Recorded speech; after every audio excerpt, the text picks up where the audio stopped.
विद्यार्थियों, आज हम लोग बीए पार्ट सेकंड के बहुत ही इम्पोर्टेंट टॉपिक क्लासिकल मॉडल के बारे में पढ़ना चाह रहे हैं। इससे पहले आप लोगों ने जेबी से लॉ ऑफ मार्केट्स का वीडियो सुना होगा, वो भी ई क्लास के अंदर हुआ था। तो जो क्लासिकल एक स्कूल है, ये क्लासिकल स्कूल केवल इकोनॉमिक्स में ही नहीं है, पॉलिटिकल साइंस के अंदर भी है। जहाँ पर भी थिंकर्स होते हैं वहाँ सब में ये एक क्लासिकल स्कूल है। क्लासिकल स्कूल एक पीरियड है, सन 1700 से लेकर के 1820 या 1830 तक की जो अवधि है, वो आपके क्लासिकल थिंकर्स की कहलाती है। उसमें कुछ अर्थशास्त्री भी क्लासिकल थिंकर्स हैं, जिसमें मुख्य रूप से सन 1776 में एडम स्मिथ, जे.एस. मिल, मार्शल, पीगू इत्यादि जो अर्थशास्त्री हैं, वो सब क्लासिकल स्कूल के इकोनॉमिस्ट कहलाते हैं। तो इन सभी अर्थशास्त्रियों का जो मिला जुला विचार है, वो प्रतिष्ठित विचारधारा कहलाता है। इस प्रतिष्ठित विचारधारा के अनुसार रोजगार का मॉडल क्या है, उसकी क्या मान्यताएं हैं, ये एक महत्वपूर्ण सिद्धांत है, जो कि मैक्रो इकोनॉमिक्स का एक बेसिक कंसेप्ट है। इसका जो मूल मान्यताएं हैं वो इस प्रकार से है कि जो प्रतिष्ठित अर्थशास्त्री वो इस बात में विश्वास रखते हैं कि अर्थव्यवस्था में सदैव पूर्ण रोजगार की अवस्था विद्यमान है, और उनके लिए जो रोजगार है वो एक सामान्य घटना है, और पूर्ण रोजगार से हटना मतलब एक असामान्य घटना है। उनके अनुसार पूर्ण रोजगार अर्थव्यवस्था के अंदर एक सामान्य घटना है, और अगर अर्थव्यवस्था में किसी भी कारण से पूर्ण रोजगार नहीं है तो वो एक असामान्य घटना है। जो प्रसिद्ध अर्थशास्त्री पिगू है, वो ये कहते हैं कि अर्थव्यवस्था में एक ऐसा सिस्टम है, स्वतः संतुलन प्राप्त होता है। यानी अगर अर्थव्यवस्था में किसी समय विशेष पर या किसी समय बिंदु पर अगर पूर्ण रोजगार की अवस्था नहीं है, तो अर्थव्यवस्था में ऑटोमेटिक जो विचलन होगा, और उस विचलन से अर्थव्यवस्था में पुनः संतुलन की स्थिति कायम हो जाएगी, और जो लोग बेरोजगार हैं वो रोजगार के अंदर जुट जाएंगे। मुख्य रूप से इन्होंने, जो पिगू है, उन्होंने दो प्रकार की बेरोजगारी मानी थी। एक बेरोजगारी वो है जो कि इसलिए है कि वो दी हुई मजदूरी की दर पर काम करना नहीं चाहते, इसलिए उनको भी क्लासिकल इकोनॉमिस्ट जो है वो बेरोजगार नहीं मानते। क्यों? क्योंकि जो अर्थव्यवस्था में मजदूरी दी हुई है, उस मजदूरी पर उनको काम करना चाहिए। अगर वो नहीं कर रहे हैं तो वो उनकी इच्छा है। दूसरा ये है कि कुछ लोगों को रोजगार के अवसर के बारे में जानकारी नहीं है, और जब उनको उनके उपयुक्त रोजगार के अवसर की जानकारी हो जाएगी तो वो लोग स्वयं उस रोजगार के अंदर आ जाएंगे। तो ये दो कारण उन्होंने अर्थव्यवस्था में बेरोजगारी होने के माने थे, और इन दोनों कारणों में भी उनका ये था कि जो व्यक्ति बेरोजगार है वो अपने कारण से बेरोजगार है, न कि अर्थव्यवस्था के कारण से बेरोजगार है।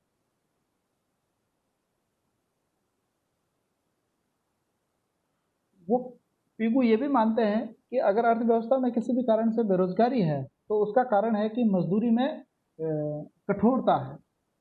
उनका ये मानना था कि अर्थव्यवस्था के अंदर जो संतुलन होता है, वो अर्थव्यवस्था में जो लोग काम करने के लिए आए हैं उनको जीवन निर्वाह मजदूरी दी जाए, और उससे उनका जीवन निर्वाह हो जाए। जैसे कि रिकार्डो का सिद्धांत है, आयरन लॉ ऑफ वेज, वो यह कहता है कि किसी भी मजदूर को उतनी मजदूरी दी जाए जिससे कि उनको और उनके जीवन निर्वाह का खर्चा उनका निकल जाए। अब अगर किसी कारणवश मजदूरी की दर ज़्यादा है तो मजदूरों की छंटनी की जाएगी और उस छंटनी के कारण लोग जो है वो बेरोजगार रहते हैं। अन्यथा कोई कारण नहीं है कि अर्थव्यवस्था में किसी भी प्रकार की बेरोजगारी हो। फुल एम्प्लॉयमेंट केवल तभी रहता है जब अर्थव्यवस्था में सभी वो लोग जिनको जो कि रोजगार की या काम करने की इच्छा रखते हैं उनको काम मिल जाता है। और दूसरा कारण जो बताया मैंने वो ये था कि वो स्वाभाविक रूप से अनएम्प्लॉयड है। क्यों? क्योंकि वो उस मजदूरी की दर पर काम करना नहीं चाहते। और मजदूरी की दर कहाँ से डिसाइड होती है? श्रम की मांग और श्रम की पूर्ति के आधार पर, जो कि संतुलित मजदूरी होती है। और वो मजदूरी उतनी होती है जिससे कि उनका जीवन निर्वाह संभव हो जाए। अगर वो उस मजदूरी की दर पर काम नहीं करना चाहते हैं तो उनको हम वॉलेंटरीली अनएम्प्लॉयड कहते हैं, यानी स्वैच्छिक बेरोजगार। अब इसकी ये तो था इसका जो मूल कंसेप्ट की भावना, जो कि एडम स्मिथ और पिगू और जेएस मिल और रिकार्डो के सिद्धांतों से प्रेरित था। अब जो ये क्लासिकल मॉडल है इसकी जो मान्यताएं हैं वो क्या है? इन मान्यताओं को ध्यान से पढ़ना जरूरी इसलिए भी है क्योंकि इन मान्यताओं के आधार पर ही इसका जो 4 क्वाड्रेंट डायग्राम होगा वो बनेगा। यानी 4 चतुर्थांश वाला रेखा चित्र जो होगा वो इससे बनता है। और उसको बनाने से पहले हमको इसकी मान्यताओं का पूरा अध्ययन अच्छे तरीके से पता होना चाहिए हमको। फुल एम्प्लॉयमेंट यहाँ पर है और बिना इन्फ्लेशन के है ना, मुद्रास्फीति का कोई यह कंसेप्ट नहीं है। इसलिए यहाँ पर पूर्ण रोजगार की अवस्था विद्यमान है। लेसेज फेयर, ये कॉम्पिटिटिव एग्जाम का क्वेश्चन भी बनता है। लेसेज फेयर किसको कहते हैं? मुक्त व्यापार हस्तक्षेप नीति। मुक्त व्यापार हस्तक्षेप नीति यानी सरकार का किसी भी प्रकार का हस्तक्षेप नहीं है। पूंजीवादी अर्थव्यवस्था है और पूंजीवादी अर्थव्यवस्था के अंतर्गत सरकार का किसी भी प्रकार का कोई हस्तक्षेप नहीं है। जो फर्में चाहे वो अपने हिसाब से व्यापार करे और जो फर्में चाहे जितना उत्पादन करे और उस उत्पादन की क्या कीमत बनती है उनका ही मार्केट डिसाइड करेगा, उनके द्वारा ही डिसाइड होगा। क्लोज्ड इकोनॉमी, बंद अर्थव्यवस्था, यानी उसमें किसी भी प्रकार का विदेशी व्यापार की कोई संभावना नहीं है। एक भौगोलिक सीमाओं के अंदर ही जो उत्पादन होगा और उसी उत्पादन से संबंधित ये कंसेप्ट है। फॉरेन ट्रेड को इसके अंदर नहीं शामिल किया गया। परफेक्ट कंपटीशन, पूर्ण प्रतियोगिता की अवस्था पाई जाती है। जहाँ पर भी आपको पूर्ण प्रतियोगिता की मान्यता लेनी हो वहाँ पर 2-3 चीज़ें आप मुख्यतः आपको स्वीकार करनी पड़ेगी। पहली चीज़ तो ये है कि वहाँ पर कीमत का निर्धारण बाजार के आधार पर होता है। वस्तु की कीमत का निर्धारण किसके द्वारा होता है? बाजार के द्वारा होता है। यानी वस्तु की मांग और वस्तु की पूर्ति के द्वारा वस्तु की कीमत जो होती है वो दी हुई होती है और फर्मों को वही कीमत एक्सेप्ट करनी पड़ती है। दूसरा, उसके अंदर समरूप वस्तुओं का उत्पादन किया जाता है और समरूप वस्तुओं का उत्पादन किया जाएगा तो कीमत भी क्या रहेगी? वही कीमत रहेगी जो कि उन्होंने दी है। उसके अलावा कीमत वो रख नहीं सकते।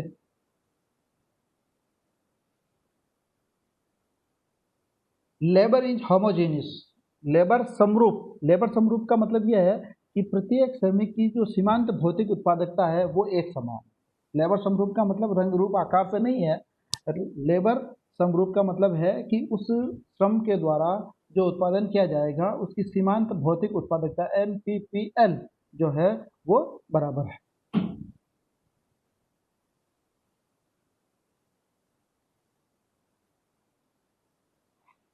ये वो अर्थव्यवस्था है, जैसा कि बंद अर्थव्यवस्था बता दिया गया है। तो इस अर्थव्यवस्था के अंतर्गत y बराबर C+S होता है। C यानी कंजप्शन है और S बराबर सेविंग है। तो आय का वो कुछ भाग उपभोग के अंदर काम में ले लिया जाता है। बाद में जो आय का भाग बचता है उसको बचत कहते हैं। लेकिन यहाँ पर बचत जो है वो स्वतः विनियोग का रूप ले लेती है। यानी लोग बचत अपने पास नहीं रखते हैं बल्कि बैंकों में या कहीं ना कहीं जमा करा देते हैं या उसका कहीं ना कहीं वो उपयोग कर लेते हैं। इसलिए S बराबर I होता है यहाँ पर, यानी सेविंग हमेशा जो है वो इन्वेस्टमेंट के बराबर होती है। इसमें जो तकनीकी कौशल है वो भी दिया हुआ है। एक निश्चित समय अवधि तक इस कंसेप्ट के लिए जो तकनीकी कौशल है उसमें किसी भी प्रकार का कोई सुधार नहीं हो रहा है। उत्पत्ति ह्रास नियम क्रियाशील होता है, यानी किसी भी वस्तु की अतिरिक्त इकाइयों का उपभोग किया जाएगा तो उसके कारण घटती हुई दर से उत्पादन प्राप्त होता है। श्रम की जो इकाइयाँ लगातार हम बढ़ाते जाएंगे तो उसके कारण जो उत्पादन होगा वो घटता हुआ होगा। दीर्घकालीन कंसेप्ट है ये। दीर्घकालीन कंसेप्ट बट सर बोलिए। सर उत्पत्ति ह्रास नियम है, लेकिन इस कंसेप्ट में मतलब ये सिर्फ कृषि पर ही लागू होता है। जी। अगर कृषि क्षेत्र की ये बात करेगा तो ही उत्पत्ति ह्रास नियम लागू होगा इसमें। हम्म। इसमें शायद ऐसा कुछ विशेष भी है। बाकी अगर इंडस्ट्रियल सेक्टर की बात करता है तो ये उसमें प्रकाश समझने की ह्रास कोशिश करो, नियम शायद टाइप। समझने की कोशिश करो। अर्थशास्त्र में कई कंसेप्ट हैं, लेकिन जो ये कंसेप्ट जो है वो एक निश्चित समय अवधि से जुड़ा हुआ कंसेप्ट है। हम पहले हम आज की बात नहीं कर रहे हैं, हम पहले ये देखेंगे कि सन 1700 से लेकर के 1850 की अवधि के अंदर कौन सा मॉडल विकसित था। हम अभी क्या पढ़ रहे हैं, हम अभी ये पढ़ रहे हैं कि क्लासिकल मॉडल का उस समय का क्या स्वरूप था। जब हम इसकी प्रेजेंट कॉन्टेम्प्रेरी इश्यूज पढ़ेंगे तो हम ये कह सकते हैं कि इसके अंदर ये चीज़ सही है और ये चीज़ गलत है। अभी हम क्या कर रहे हैं, अभी हम पहले ये पढ़ रहे हैं कि क्लासिकल मॉडल क्या है। तो क्लासिकल मॉडल के अंदर कौन सी चीज़ थी वो हमको एज इट इज़ पढ़नी पड़ेगी। उसमें सुधार की ज़रूरत है या नहीं है, या वो प्रेजेंट टाइम के अंदर कितना लागू होता है, ये बाद की बात। तो ये जो कंसेप्ट है उस कंसेप्ट की ये मान्यता है, और क्योंकि ये इस मान्यता को लेकर के चल रहा है, इसी इन्हीं मान्यताओं के आधार पर इसके डायग्राम जो होंगे वो क्लासिकल मॉडल के डायग्राम होंगे।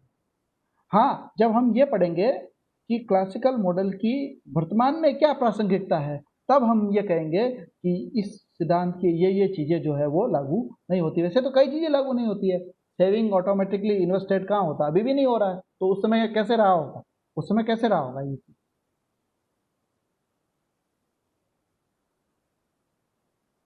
अब हम देखते हैं कि इसमें जो डिटर्मिनेशन है वो कैसे होता है आउटपुट और एम्प्लॉयमेंट का। इसमें देखिए मुख्यतः तीन बाजार है। तीन बाजार कौन कौन से? एक तो श्रम बाजार, दूसरा वस्तु बाजार और तीसरा मुद्रा मुद्रा बाजार। श्रम बाजार, वस्तु बाजार और मुद्रा बाजार। तो इन तीनों बाजारों में जब एक साथ संतुलन होता है तो अर्थव्यवस्था में संतुलन की स्थिति रहती है। सबसे पहले हम श्रम बाजार को लेंगे। सबसे ज़्यादा इम्पोर्टेंट बाजार ही श्रम बाजार ही है। श्रम बाजार में यह है कि श्रम की मजदूरी का निर्धारण जो है वो किसके आधार पर किया जाता है? श्रम की मांग और श्रम की पूर्ति के द्वारा किया जाता है। और श्रम बाजार के अंदर जो श्रम की मांग है वो उत्पादन फलन के द्वारा डिसाइड होती है। उत्पादन फलन के द्वारा डिसाइड होती है। उत्पादन फलन क्या है? Q is the function of K, T and N। K इसमें क्या है? पूंजी स्टॉक। T क्या है? टेक्नोलॉजी। और N क्या है? रोजगार की मात्रा। N क्या है? रोजगार की मात्रा। K पूंजी स्टॉक, T टेक्नोलॉजी। ये ये तीन चीजें हैं। लेकिन इन तीन चीजों में भी देखिए कि पूंजी स्टॉक को क्लासिकल इकोनॉमिस्ट स्थिर मानते हैं। टेक्नोलॉजी को भी अभी हमने देखा मान्यताओं के अंदर ये कहा हुआ है कि टेक्नोलॉजी जिस उस समय विशेष के लिए क्या रहती है? स्थिर रहती है। तो कुल मिलाकर के ये जो उत्पादन की मात्रा Q है वो किस पर निर्भर करती है? रोजगार की मात्रा N पर निर्भर करती है। किस पर निर्भर करती है? रोजगार की मात्रा N पर। क्यों? क्योंकि ये दोनों बिंदु क्या है? स्थिर है। इसलिए Q जो है वो डायरेक्टली किस पर निर्भर करता है? N पर निर्भर करता है। यानी जैसे जैसे हम रोजगार की मात्रा में वृद्धि करेंगे वैसे वैसे उत्पादन की मात्रा में क्या होगी? वृद्धि होगी। जैसे जैसे रोजगार की मात्रा में वृद्धि करेंगे वैसे वैसे क्या होगा? उत्पादन की मात्रा में वृद्धि होगी। लेकिन अभी हमने पढ़ा कि ये क्या होता है? डिमिनिशिंग रिटर्न्स टू स्केल लागू होता है। डिमिनिशिंग रिटर्न्स टू स्केल लागू होने का मतलब क्या है कि लेबर की एक इकाई को लगाने से जो अतिरिक्त उत्पादन होता है वो क्रमशः क्या करता जाएगा? घटता जाएगा।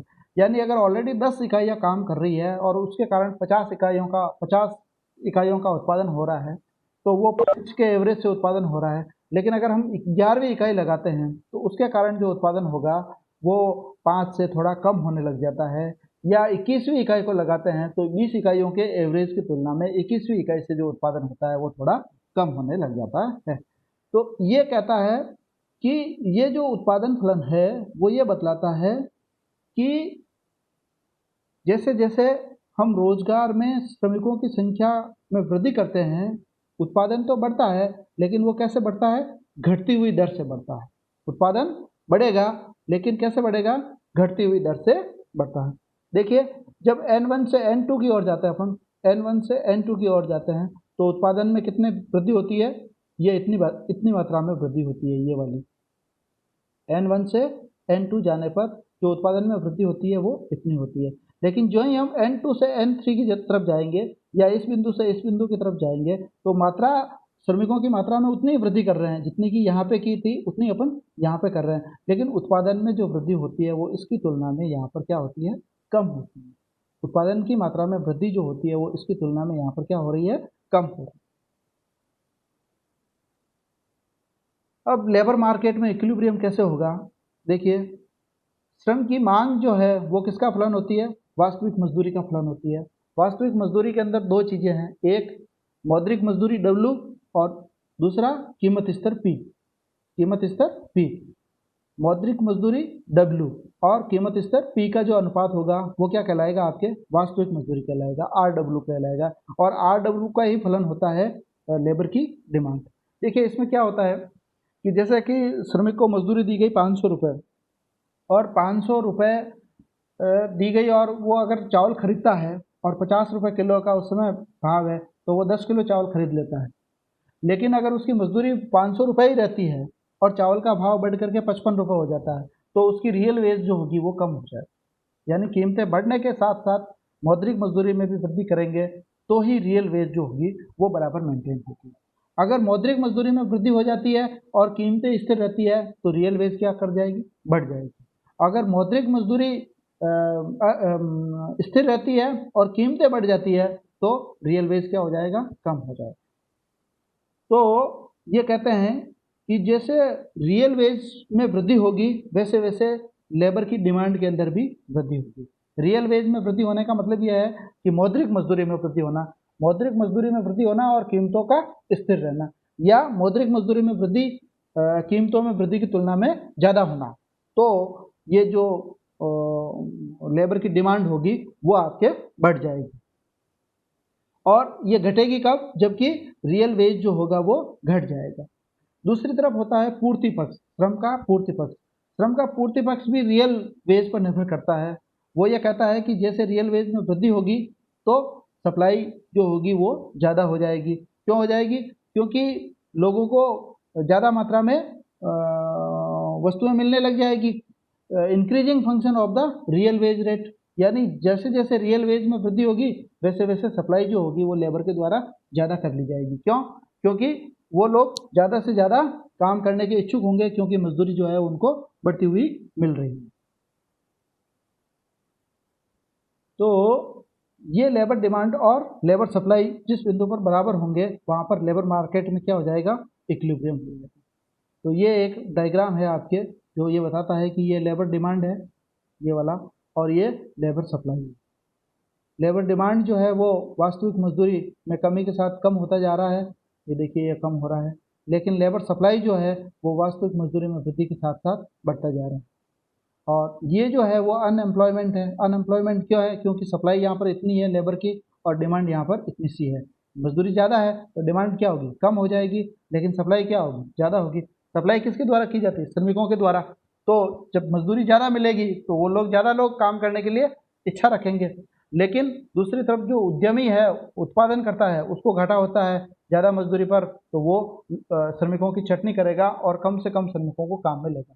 दूसरी तरफ अगर मजदूरी की दर कम है, यानी संतुलित मजदूरी की तुलना में कम है, तो देखिए यहाँ पर लेबर सप्लाई इतनी सी है क्योंकि कम मजदूरी पर लोग जनरली काम करना की इच्छा नहीं रखेंगे और कम से कम लोग काम के लिए उपलब्ध रहेंगे।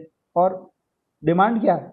यहाँ पर इतनी है। क्योंकि डिमांड ज़्यादा है, क्यों है? क्योंकि कम मजदूरी पर ज़्यादा से ज़्यादा उत्पादनकर्ता जो होंगे वो लोगों को रोजगार देना चाहेंगे। लेकिन ये तो आपके यहाँ पे मांग आधिक्य की अवस्था है लेबर की, और ये यहाँ पर अनएम्प्लॉयमेंट की अवस्था है। इन दोनों के बीच में एक ऐसी अवस्था होती है जहाँ पर कि लेबर डिमांड और लेबर सप्लाई जो है वो दोनों बराबर हो जाते हैं, और वही मजदूरी की दर जो होती है उस पर अर्थव्यवस्था आगे रन करती है।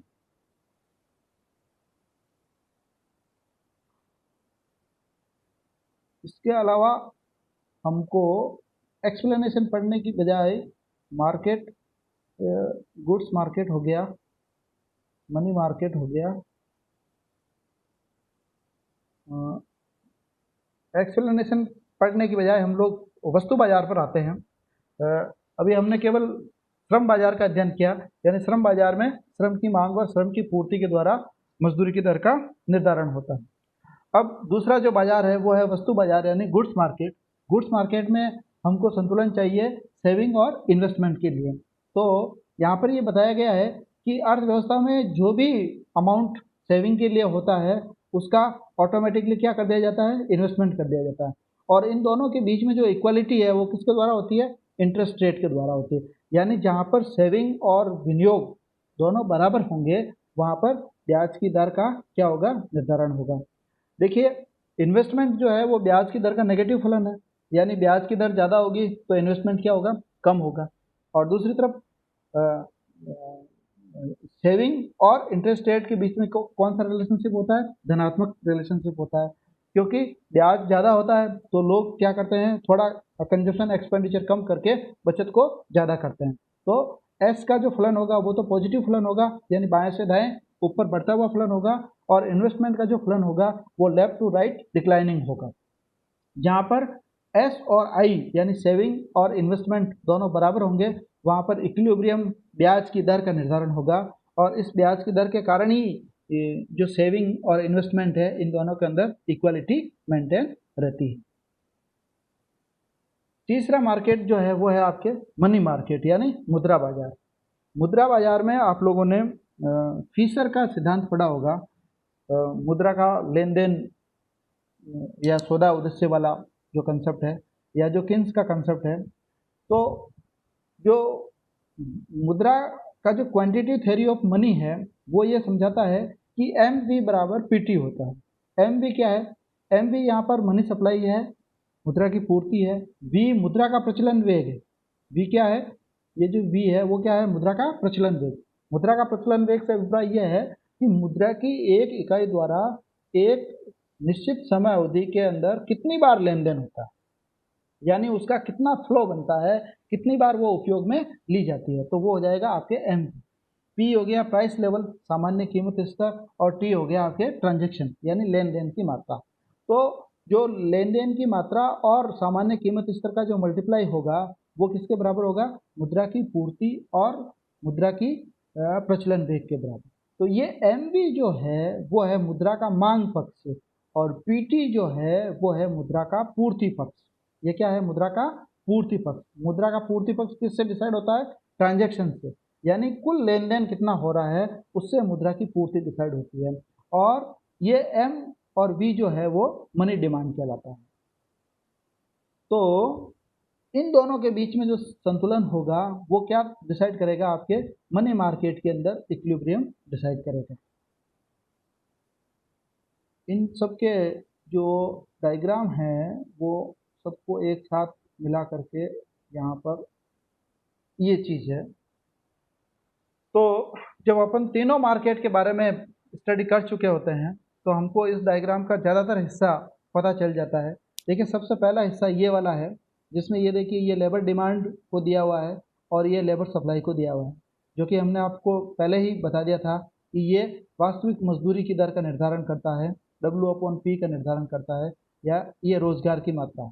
ये क्या है, रोजगार की मात्रा है। तो श्रम की मांग और श्रम की पूर्ति जिस बिंदु पर बराबर होते हैं वो ई बिंदु है, संतुलन का है, और इस पर आपके वास्तविक मजदूरी की दर का निर्धारण होता है।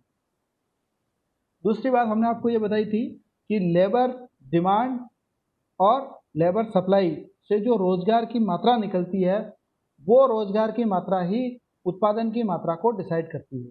क्यों, क्योंकि Q is the function of N के T, उसमें के कांस्टेंट है, कैपिटल स्टॉक है, टी टेक्नोलॉजी भी कांस्टेंट है। तो कुल मिलाकर के जो उत्पादन होता है वो किसके द्वारा निर्धारित होता है? रोजगार की मात्रा के द्वारा निर्धारित होता है, लेकिन वो डिक्रीजिंग फंक्शन होता है, यानी घटती हुई दर से बढ़ता है। जो ध्यान रखने वाली बात यह है। तो ये अगर रोजगार है, एनएफ रोजगार की मात्रा है, तो इस एनएफ रोजगार की मात्रा के द्वारा कितना उत्पादन होगा यह आपको इस बी भाग में पता चलेगा। रेखा चित्र का जो बी क्वाड्रेंट है उससे यह पता चलता है कि इतनी मात्रा में रोजगार को काम में लेने पर इतना यानी क्यू मात्रा में उत्पादन संभव है, उत्पादन किया जा सकता है। रोजगार की मात्रा कहाँ से डिसाइड होगी? ये यहाँ से डिसाइड होगी, लेबर डिमांड और लेबर सप्लाई के द्वारा। तो ये हो गया आपके उत्पादन की मात्रा। जब आपको उत्पादन की मात्रा मिल जाता है तो इस उत्पादन की मात्रा से पीवी बराबर जो अपन ने एमवी बराबर पीटी जो देखा था उसमें टी क्या है? ट्रांजैक्शन है, और ट्रांजैक्शन क्या है? कुल उत्पादन की मात्रा, यानी जो कुल उत्पादन हुआ है उसी का तो ट्रांजैक्शन होगा। तो उस क्यू के द्वारा हम लोग मुद्रा की और सामान्य कीमत स्तर की स्थिति के बारे में पता कर सकते हैं, यानी मुद्रा की कितनी मात्रा है और सामान्य कीमत स्तर की क्या स्थिति है। ये जो उत्पादन की मात्रा है, इस उत्पादन की मात्रा से हमको सामान्य कीमत स्तर के बारे में पता चलता है, क्योंकि ये एमवी जो है वो किसके बराबर होता है? पीटी के बराबर होता है। पीटी के बराबर, और टी क्या है? एक तरीके से कुल उत्पादन है। तो कुल उत्पादन जब दिया हुआ हो तो हम उसके द्वारा पी जो है वो आराम से निकाल सकते हैं, यानी इस क्वाड्रेंट ई के द्वारा आपके सामान्य कीमत स्तर का आकलन होता है। जब आपको सामान्य कीमत स्तर की जानकारी हो जाती है तो इस पी प्राइस लेवल के द्वारा ये जो W/P वास्तविक मजदूरी की रेखा है ये 45 डिग्री के एंगल पर होती है। इस 40 और इसका ढाल कम या ज़्यादा किस पर निर्भर करेगा? मौद्रिक मजदूरी और प्राइस लेवल पर निर्भर करेगा। तो इसके द्वारा ये पी और ये जो है वो आपके मनी वेज है, इधर मुद्रा वेज है। तो इस W/P यानी वास्तविक मजदूरी की रेखा के द्वारा जब आपको कीमत स्तर पहले से डिसाइड है ऊपर वाले क्वाड्रेंट से, तो इस कीमत स्तर पर कितनी मौद्रिक मजदूरी होगी उसका निर्धारण किया जा सकता है। और चूंकि ये जो श्रम बाजार है और ये वस्तु बाजार के संतुलन के साथ ही ये संतुलन में रहता है, क्योंकि इधर तो हो गया ये मुद्रा बाजार, इधर हो गया ये श्रम बाजार। तो श्रम बाजार, मुद्रा बाजार और ये वस्तु बाजार, ये वस्तु बाजार जो कि I बराबर S के द्वारा होता है, तो ये भी उसी बिंदु पर संतुलन में होता है। इसलिए इसी बिंदु यानी रोजगार की मात्रा को जोड़ते हुए यहाँ पर S बराबर I दर्शा दिया गया है, यानी ये I है और ये आपके S है। इस S और I के संतुलन स्तर से आपके ब्याज की दर का निर्धारण होता है। इसी संतुलन अवस्था में जबकि R भी संतुलन में है, W/P भी संतुलन में है और P सामान्य कीमत स्तर भी संतुलन में है, तो अर्थव्यवस्था के अंदर संतुलन की स्थिति रहती है। और इस अवस्था में अर्थव्यवस्था में किसी भी प्रकार की बेरोजगारी जैसी कोई स्थिति यहाँ पर नहीं है। अब मैं अपना स्लाइड का कार्य कंप्लीट हुआ। धन्यवाद।